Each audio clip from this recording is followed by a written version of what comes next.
Good morning to everyone. First year AHDP में आज management में मार्किंग और ये जो हम ब्रांडिंग हमने पढ़ा, hot branding, cold branding, ear tagging पढ़ा। आज हम नेक्स्ट वन है गले की चैन या पट्टा डालना। तो आम बातें हैं, ये कोई ज़्यादा वो इतनी समझाने वाला कुछ नहीं है। कुत्ते के गले में पट्टा डाल देते हैं, कोई लंबी कहानी नहीं है। चैन जो है डाल दी जाती हैं, और कई बार आपने देखा होगा गले में चैन के अंदर एक वो गायों भैंसों में जनरली आपने देखा होगा गाँव में एक वो अब उसका नाम तो मुझे नहीं पता, लेकिन वो लकड़ी का छोटा सा एक कुछ बना करके उसके अंदर सुराख होता है, वो चैन उसमें डाल देते हैं और उस लकड़ी वाले उस पर कोई ना कोई नंबरिंग कर देते हैं, पहचान। यह तरीका लगभग सभी प्रकार के पशुओं में काम में लिया जा सकता है। यह भी एक अस्थायी तरीका है जिसमें पशु की गर्दन के चारों तरफ कोई चैन या बेल्ट पट्टा बांध देते हैं। इसे बांधते समय ध्यान रखना चाहिए कि ना तो यह ज़्यादा ढीला रहे वह ना ही ज़्यादा कसा हुआ हो, क्योंकि ढीला रहेगा तो गले में से सिर में से बाहर निकाल देगा वो, और ज़्यादा कस दिया तो आपको पता ही है, समझाने की ज़रूरत नहीं है फिर क्या होगा। इस तरीके में चैन या पट्टे पर किसी प्रकार का निशान, नंबर या घंटी आदि बांध देते हैं जिससे पशु को पहचानने में आसानी रहे। तो अब वो पता नहीं लकड़ी का जो बनाते हैं उसको क्या कहते हैं, वैसे जनरली घंटी भी उसमें चैन में डाल देते हैं लोग बात। कान कतरना, ईयर नॉचिंग, यह तरीका सूअर में सबसे ज़्यादा काम में लिया जाता था। इसे कभी कभी भेड़ या बकरियों में भी काम में लिया जाता है। कान का कतरना, इस तरीके में पशु के कान को किनारे से साधारणतः एक त्रिकोण के आकार, ये काटे हुए हैं यहाँ कान देखोगे ना, त्रिकोण आकार में काट, जिससे वहाँ पर एक खोंच नोच बन जाती है। ये जो डायग्राम में दिख रही हैं ये नोच कहलाती हैं। ये जो यूँ हैं दोनों कटे हुए, इसके बीच का जो पार्ट है, ये कान यूँ कटा हुआ है बीच में से, ये नोच बन गई, ये वाला हिस्सा नोच है, बन जाती है। कान को एक से अधिक स्थान में काटा जा सकता है तथा खांच की स्थिति के अनुसार उसे विशेष नंबर भी दिए जा सकते हैं। इन नंबरों के आधार पर पशु की पहचान के विशेष नंबर होते हैं। ईयर नोचिंग के लिए पंचिंग मशीन या तेज धार वाली कैंची काम में ले सकते हैं। जहाँ तक हो सके ईयर नोचिंग बचपन में ही कर देनी चाहिए। तो ये करने से पहले आप उसको एंटीसेप्टिक तो लगाना नहीं भूलेंगे, ये तो हर जगह आप काम में लेंगे। उस पर स्प्रिट या सेवलॉन, डेटॉल कुछ भी आप उस पर लगा लेंगे पहले, उसके बाद में इसको करेंगे। और अगर उसमें कुछ हल्की फुल्की ब्लीडिंग होती है तो उस पर आप एंटीसेप्टिक क्रीम वगैरह भी लगाएंगे, ये भी ध्यान रखना जरूरी है। खुरों में सींगों पर निशान बनाना, हूफ व हॉर्न मार्किंग, इस तरीके से इच्छित निशान को गर्म करके घोड़े के खुर या कैटल के सींग पर लगा देते हैं, जिससे वह निशान बनाया जाता है, जिसकी सहायता से लंबे समय तक पशु की पहचान कर सकते हैं। परंतु ये निशान धीरे धीरे हल्का धुंधला पड़ जाता है। कलर मार्किंग, ये आमतौर से इधर अपने इलाके में भेड़ों में रंग लगा देते हैं सभी में एक जैसा, तो पता चल जाता है। रंगीन धब्बे, इस तरीके में पशु के शरीर किसी भी तरह का रंग लगा देते हैं जिससे उसकी पहचान की जा सके। जैसे भेड़ों व मुर्गियों में पूरे समूह पर एक ही तरह का रंग लगाकर उनकी पहचान की जाती है। पैरों में छल्ले, लेग रिंग्स, कुछ लोग पशुओं के पैरों में धातु के बने हुए गोल छल्ले पहनाते थे जिनमें घुंघरू भी हो सकते हैं। कभी कभी उन छल्लों पर नंबर भी लिखे जा सकते हैं, लिखे हो सकते हैं। पूंछ पर घंटी बांधना या पूंछ का टैग, पूंछ पर घंटी या कोई टैग बांध कर भी पशु की पहचान बदल ली जा सकती है। हेयर कटिंग, शरीर के बालों को एक विशेष डिजाइन में बनाते हैं। जैसे आपने देखा होगा ऊँटों पे जनरली बीकानेरी, ये जो मेले में जाते हैं ऊँट, अगर आपने देखे हों तो उन पे अलग अलग निशान बनाए जाते हैं। वो बालों को काट करके उस मशीन की सहायता से, जिससे शरीर आकर्षक व सुंदर भी लगता है और पहचान भी रहती है। इस प्रकार स्पष्ट है कि विभिन्न तरीकों द्वारा पशु की पहचान की जा सकती है। विभिन्न पशुओं के काम आने वाले पहचान के तरीके, identification methods for different animals, ये आपने पढ़ लिए हैं, वही नाम लिखे हुए हैं अलग अलग। तो अब आपको अगर ये पूछा जाता है कि बताइए कैटल में कौन से तरीके, नाम लिखो, अगर पूछ लिया जाता है तो इसमें देखिए टैटूइंग आपने पढ़ लिया कैसे करते हैं, कान के अंदर की साइड में, inner side of the year,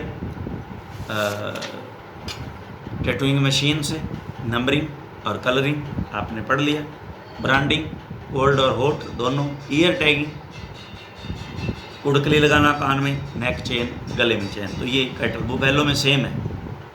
sheep में ईयर टैगिंग, ईयर नॉचिंग कान काटना, कलर मार्किंग अभी मैंने बताया ऊपर, नेक चेन गले में, और टैटूइंग कान के अंदर। भेड़ें सामान्य एक समूह फ्लॉक में पाली जाती है, तो पशुपालक अपनी भेड़ों की पहचान हेतु उनके शरीर ऊन पर एक निश्चित रंग के निशान के धब्बे बना देते हैं, जिससे उनकी पहचान की जा सके।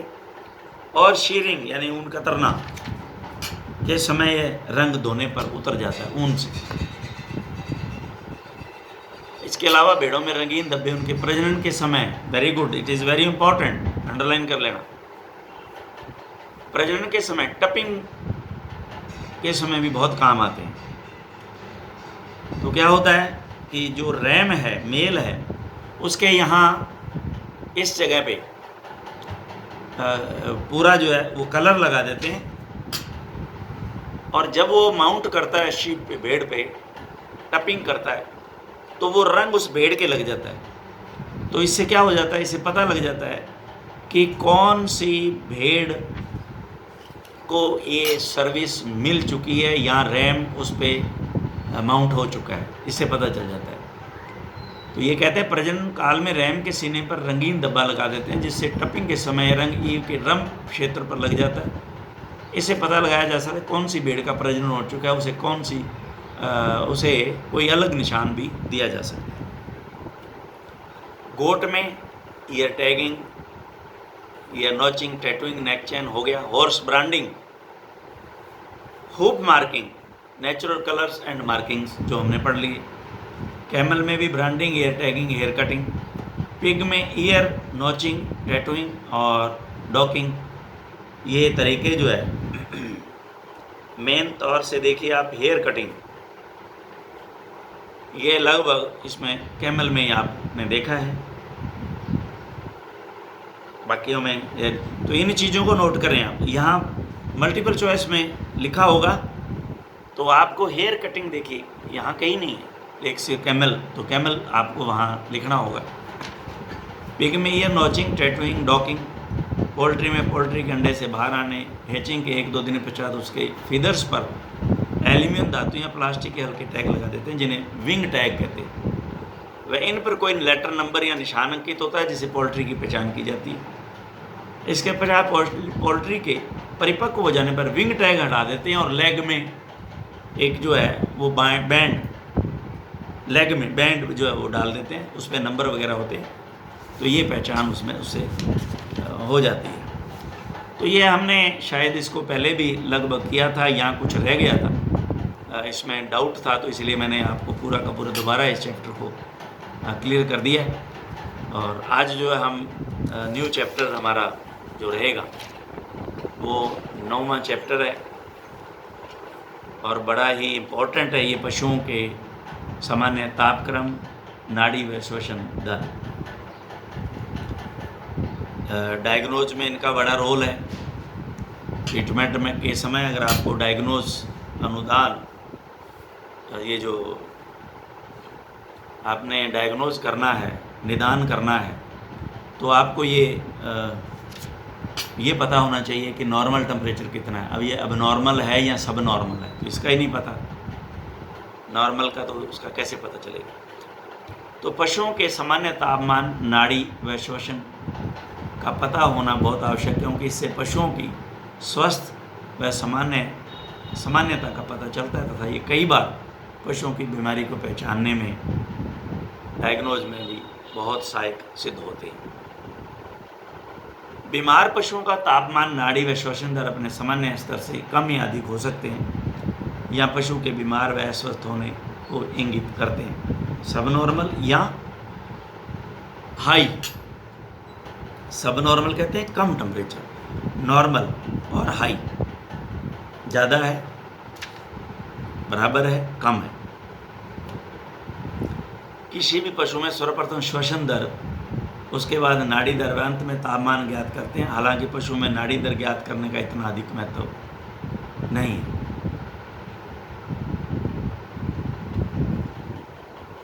लेकिन हम इसकी नाड़ी को कहाँ से कैसे लेंगे ये तो हमें मालूम होना चाहिए, लेकिन इतना इसकी इम्पोर्टेंस नहीं है। तो टेम्परेचर इज़ द मेन इसमें, तो इस पे आपने जो है पूरा ध्यान जो है अपना केंद्रित करना है। पशुओं के शरीर का तापमान उनके अंदर चल रही जैव रासायनिक क्रियाओं में उत्पन्न होने वाले ऊर्जा के कारण होता है।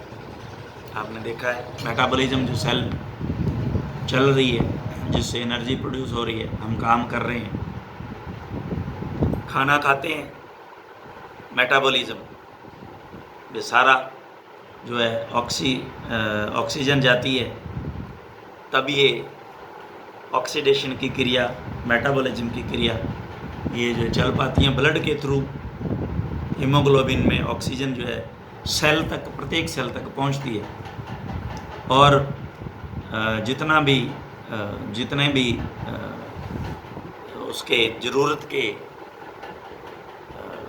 चीज़ें हैं वो ब्लड द्वारा वहाँ उनको सेल को मिल रही हैं। तो वहाँ पे ये क्रिया सेल मेटाबॉलिज्म वहाँ होती है। जो ये तो हम आगे पढ़ेंगे, आपको पढ़ाएंगे उसमें फिजियोलॉजी में मेटाबॉलिज्म पढ़ेंगे अपने, कैसे कैसे क्या क्या प्रोड्यूस होता है, वो एक अलग है। तो इसके कारण ये टेम्परेचर होता है। पशुओं के शरीर का तापमान ज्ञात करने के लिए तापमानिक क्लिनिकल थर्मामीटर काम में लेते हैं, जिस पर डिग्री सेंटीग्रेड और डिग्री फ़ारेनहाइट में दो अलग अलग पैमाने बने, जो कई टुकड़े ग्रेजुएशन में विभक्त होते हैं। सामान्यतः इस तापमापी पर 35 डिग्री सेंटीग्रेड से 42 डिग्री सेंटीग्रेड तक तथा 95 डिग्री फ़ारेनहाइट से 108 डिग्री फ़ारेनहाइट तक रीडिंग अंकित होती है। तो सेंटीग्रेड पैमाने के दो निकटतम खानों के बीच की दूरी, इसमें ग्रेडेशन करते हैं, जब ग्रेजुएशन 0.1 डिग्री सेंटीग्रेड होती है, अंडरलाइन कर लेना, तथा डिग्री जो फ़ारेनहाइट है उसके एक खाने के बीच की दूरी 0.2 डिग्री फ़ारेनहाइट होती है। तापमापी के एक सिरे पर घुंडी नुमा बल्ब होता है जिसमें पारा मरकरी भरा होता है, जो तापमापी के पारे के स्तंभ मरकरी कॉलम से जुड़ा रहता है।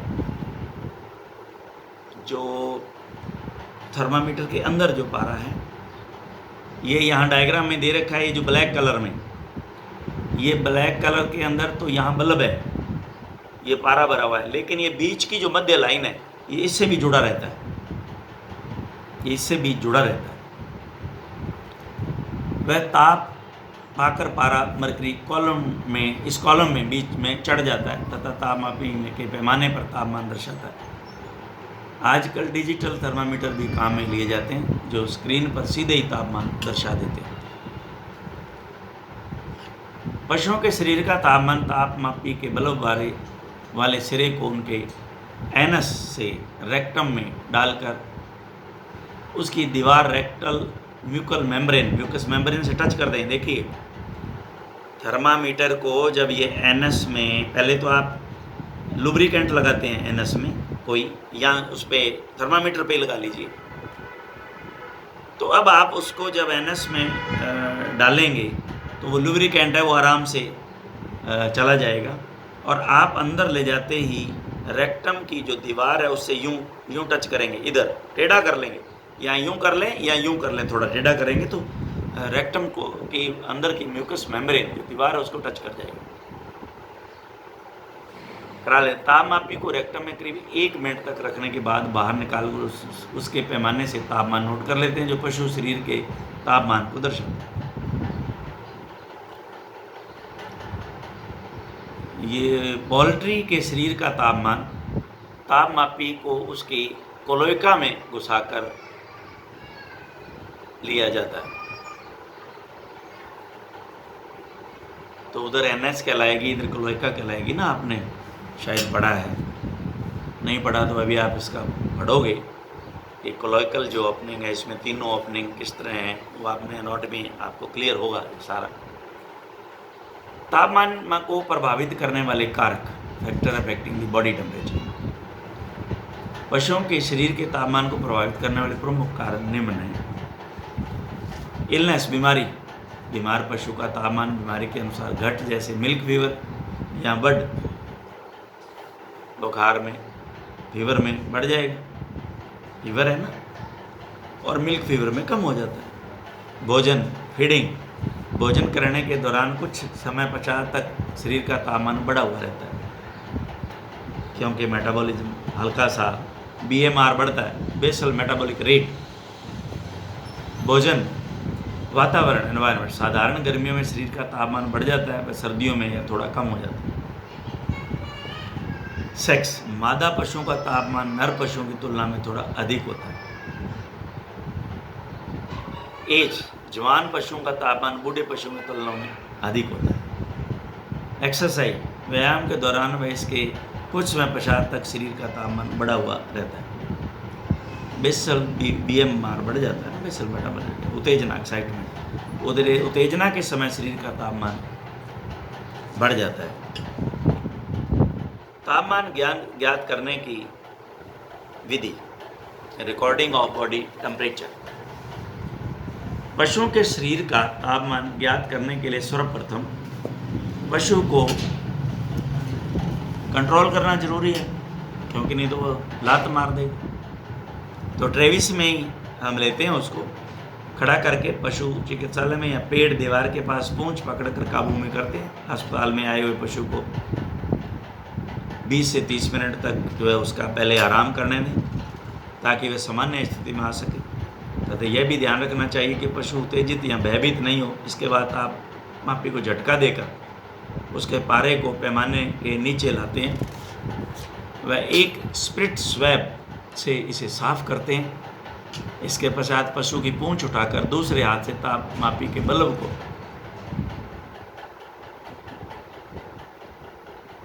एनएस में घुसाकर एक तरफ घुमाते हैं हुए रेक्टम की दीवार में म्यूकस मेम्ब्रेन को स्पर्श करते हैं।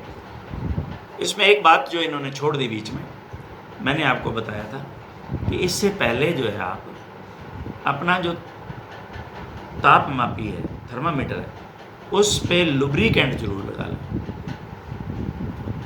लुब्रिकेंट जरूर लगा लें।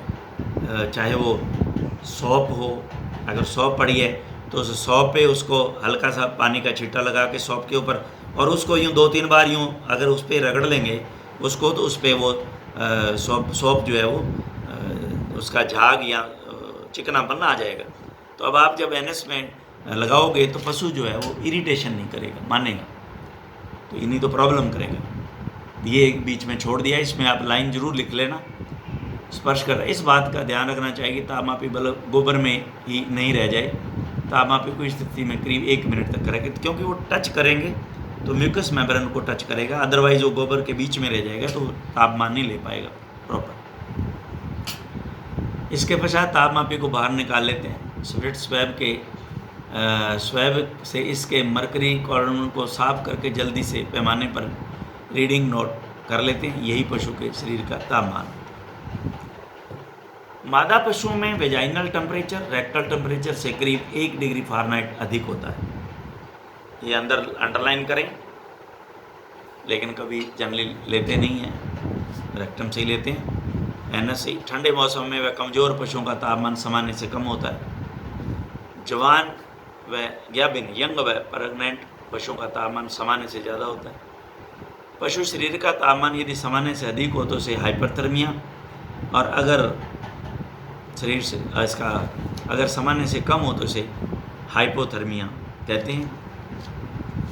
ऊँटों के शरीर का तापमान पूरे दिन भर परिवर्तित होता है। सुबह इनके शरीर का तापमान लगभग 35 से 36 डिग्री सेंटीग्रेड होता है, जो दिन भर में बढ़कर शाम को लगभग 37 से 38 डिग्री सेंटीग्रेड हो जाता है।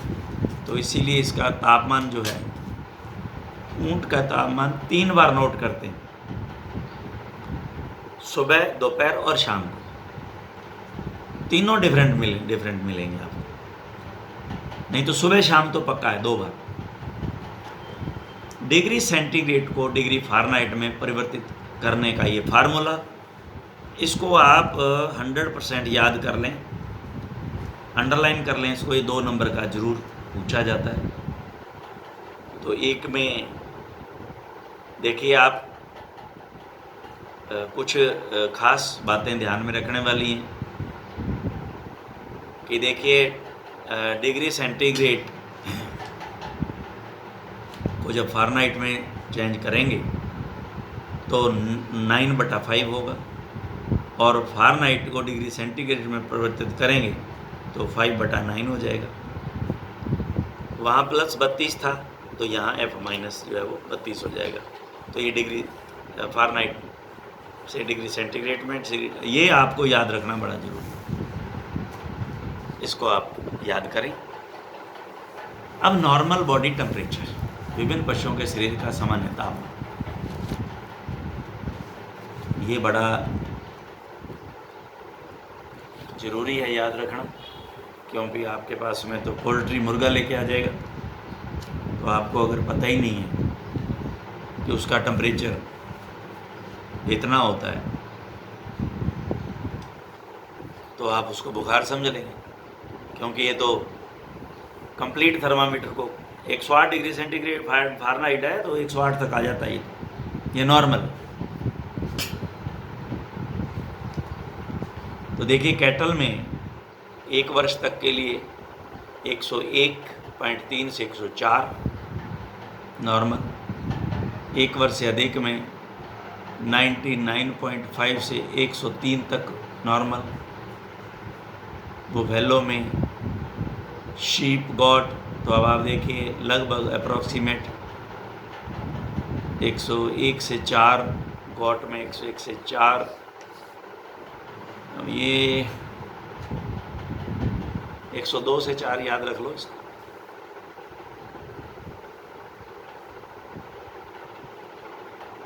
हॉर्स में, फॉल में 99.5 to 102, एडल्ट में 99.5 to 101, ये सही है, ये सही है 101। कैमल में 95 से 101.5, पिग में 100.4 to 104, डॉग में 99.5 to 102 नॉर्मल, और पोल्ट्री में 104.9 यानी कि 105 ही हो गया ना, से 109.4 तक नॉर्मल टेम्परेचर बता रही है,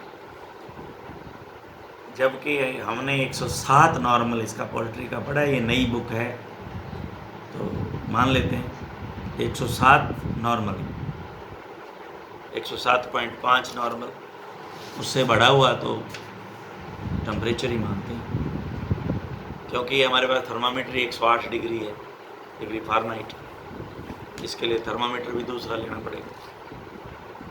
तो अब है हमारे पास नेक्स्ट वन आता है नाड़ी दर।